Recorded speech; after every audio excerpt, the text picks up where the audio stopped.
Okay. I have to time myself 15 minutes, or you just tell me like a minute before. This is a presentation we did in Qatar 2012 with the help of CISRI. Then I have a colleague from University of New Hampshire, Heather Turner. Okay, this is just a general thing that you can read, but the bottom line is basically parenting style, as you can see, which is I'm going to tell you about different kind of styles. It is basically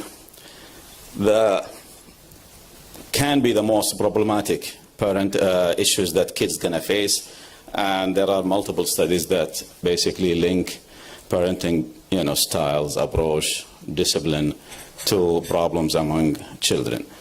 It can be, of course, on the other way that, good parenting styles, linked also to positive behavior among, children.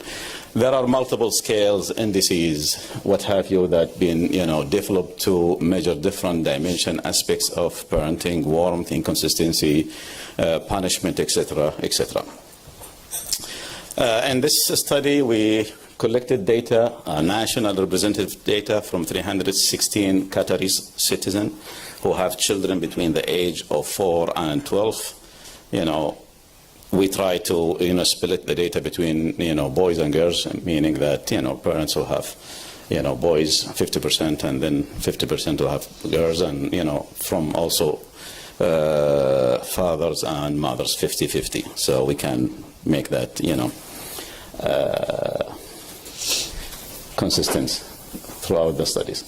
There are, again, as I told you, multiple scales that exist to assess parenting styles. In this study, we used Alabama parenting questionnaires, a popular questionnaires developed to assess different aspects of parenting, as you're going to see here. The original scale is 42 items. Of course, it was long, and we debated if we're going to include the entire questionnaires because it's going to take time. So we used the short version of the questionnaire that consisted of 15, items. The questionnaire basically measures 5 dimensions or construct: positive parenting, poor monitoring or poor supervisions. I'm going to give you examples of all these items to understand what does it mean. Inconsistency in parenting, enforcement, and corporal punishment. Basically physical punishment, but there are a lot of definitions and kind of differences between corporal punishment, physical abuse, etc., etc. Then we can talk later about it. Here is the scale that consisted of 15 items, and as you can see, here are the 5 constructs on the side or dimensions. Enforcement, 3 items, again, positive 3 items: punishment, inconsistency, and poor monitoring. You can see examples of how we measure all these components. Enforcement, for example, so you play games with your kids, you ask them about their day in school. Positive, you tell them, like, good job, and you've been doing, all this stuff. Punishment, we talked about spanking, slapping, and hitting your kids. Inconsistency is you tell them something, then you don't follow up, okay? Or you say contradictory things to them, which, if you want more information, we can talk about it later. Poor monitoring or supervision is basically less kind of observations, follow up on the kids. They don't know where they go, with whom they go, etc., etc. Okay?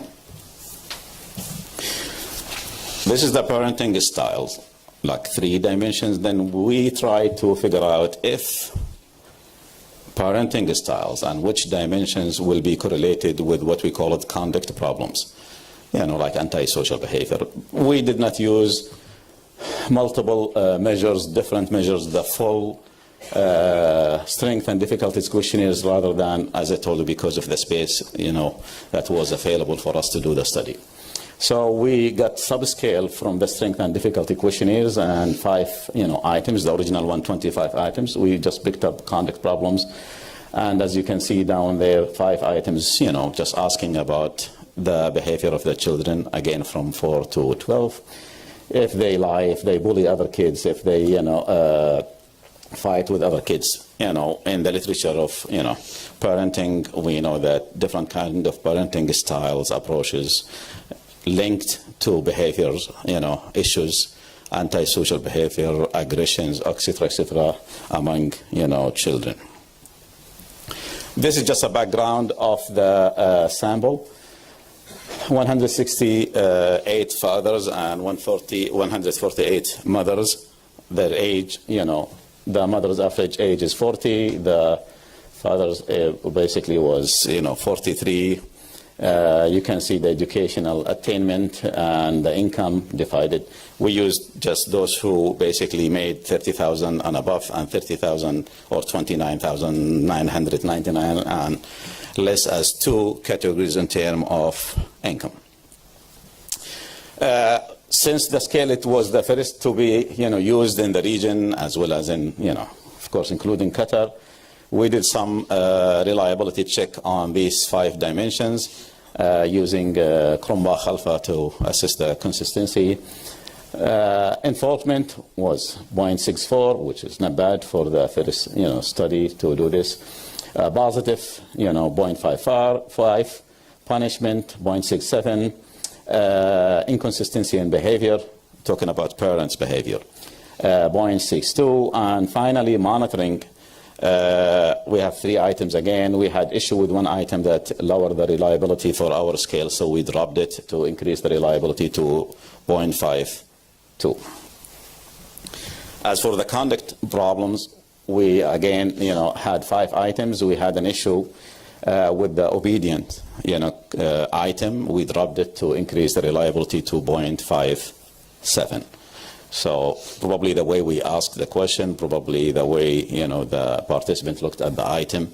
So there are probably things that, culturally, things we did not, understand.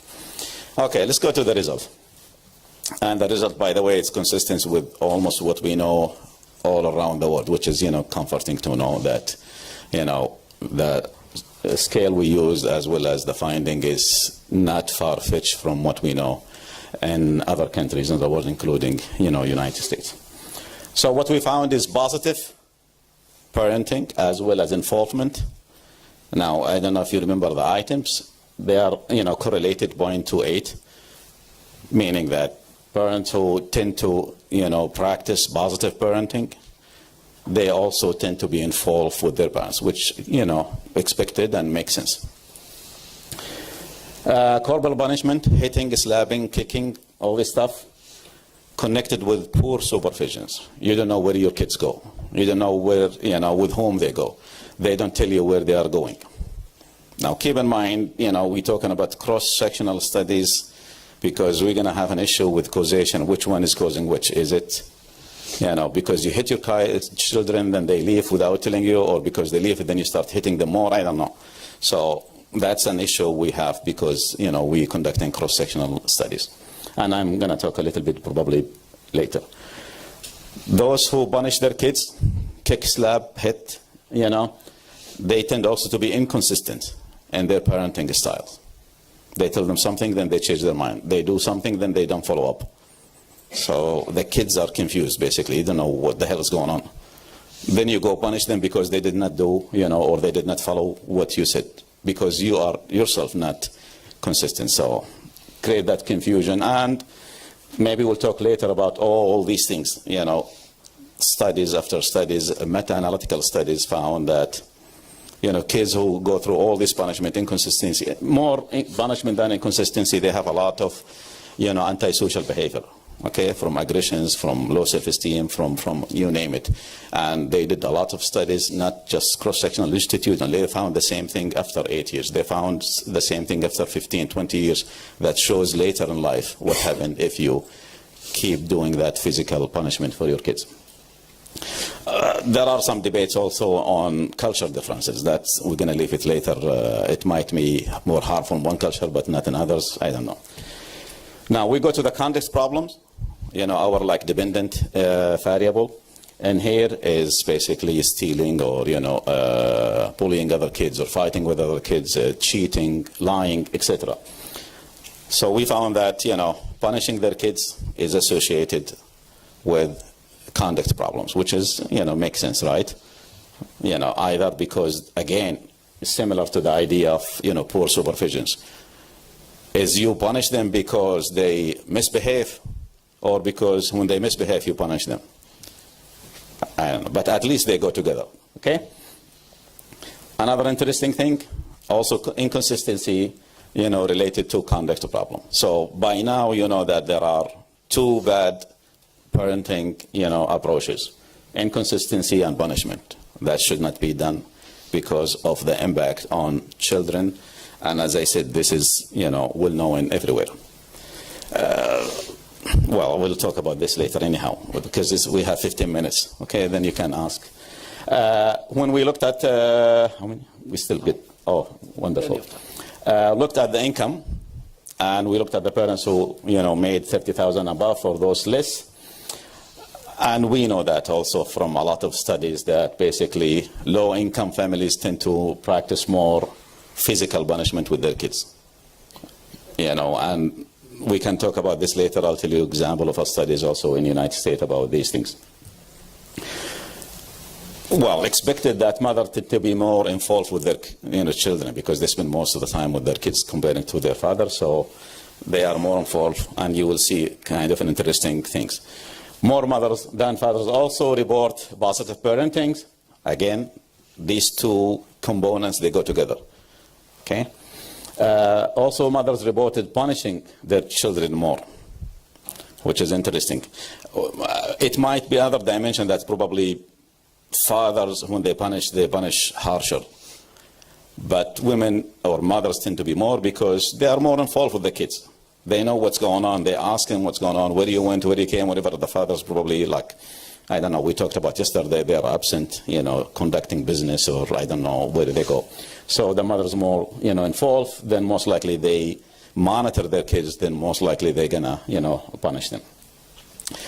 Mothers also more involved with the boys. As for the girls, mothers tend to be a more positive parenting approach to their daughter, than their, boys. When we did the regression analysis to predict, which of the five parenting styles, predict conduct problems, antisocial behavior among children, not surprisingly, as you saw from the correlation earlier, that punishment leads to, or maybe I shouldn't say leads, rather than correlated with conduct problems, as well as inconsistency is correlated with, associated with conduct problems. And I think I exhausted my time, so all right. There are many slides, but we'll talk about this later when you ask. All right. Thank you, Dr. Abdallah.